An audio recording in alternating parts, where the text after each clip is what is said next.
In this lesson, we'll be adding a wave warp effect to the flag to make it look like there's a small breeze blowing. Okay, so let's go ahead and go into our flag composition, and I'm going to open up my effects and presets again, and I'm going to type in the effect wave warp. And I want to drop that onto the actual flag part of our two layers here instead of the flagpole. And this is actually pretty great because it automatically looks like a flag. The only issue is that it's a little bit too wavy now. So what I want to do is decrease my wave height a little bit to about a 3. So you can see there's a little bit less wave in there now. And then increase the wave width. So probably about, right in there. So you can see it's a much less visible wave. But whenever we scrub, it still looks really good. So that really helps to make it still readable, but still have a little bit of movement also. So let's go back out to our city and just watch that. And I think we need a little bit more time to really be able to see it.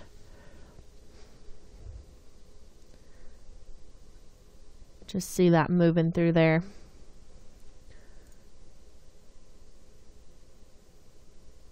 Okay, great. So I think probably also just watching through this, there's plenty of time to take the whole thing in by about 5 seconds. So I'm going to hit, just get my current time indicator there on the 5-second mark, hit the N key, and then grab the beginning of that work area and pull that back to 0. Then I'll just right click and choose trim comp to work area. So this one's only about 5 seconds long. It's a little bit quicker. And then I think we also need to add a background and a vignette to kind of just finish the whole thing off. So let's go ahead and do that. We'll want to just add probably a white background. So I'll just come in here to layer, new, solid, and we'll just come in here, make it totally white. And I'm going to place that at the bottom of my stacking order.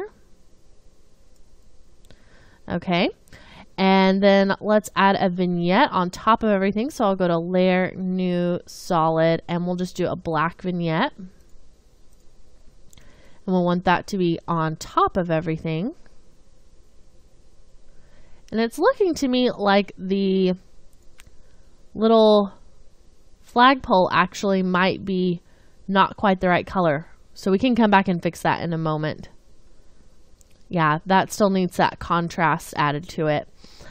So we'll just come back and fix that after we do our vignette. So select your black solid and we'll add the vignette using that ellipse tool just the same way we did last time for our flower shop logo.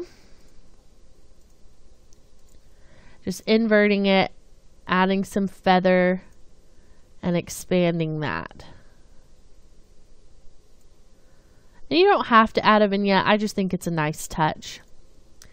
And then let's go into that flag. And with the flag pole selected, that's going to be this one right here. Let's go over to our effects and presets and just type in contrast.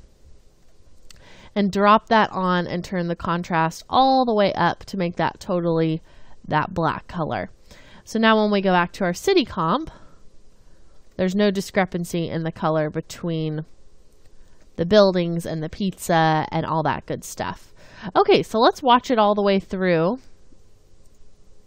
I'm just going to give it a little more room and make sure there's nothing else that we need to change.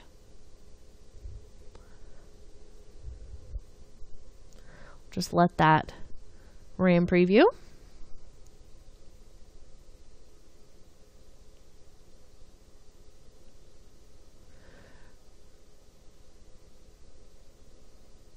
Great. So I think this is looking amazing, and everything looks like has motion blur that needs it.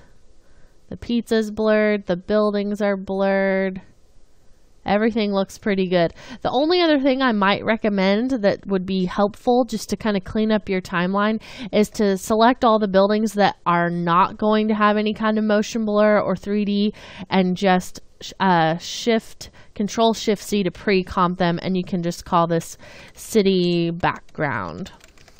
And that just makes it a little bit more manageable of a timeline if you decide to come in and change anything later on, anything like that. Okay, so that's pretty much it for our Windy City deep dish. Now we're going to move on to our third and final logo in this course, which is going to be a dog or kind of pet shop logo animation. And this one's going to be challenging because of a lot of the things and techniques that we're going to be doing to get it to be animated. There's going to be some 3D movement. There's going to be a lot of 2D movement, and just a lot of things to take into consideration whenever you're trying to get something to look realistic while still being a flat 2D logo. So stick around and we're going to tackle our Leash and Bone Pet Shop logo animation.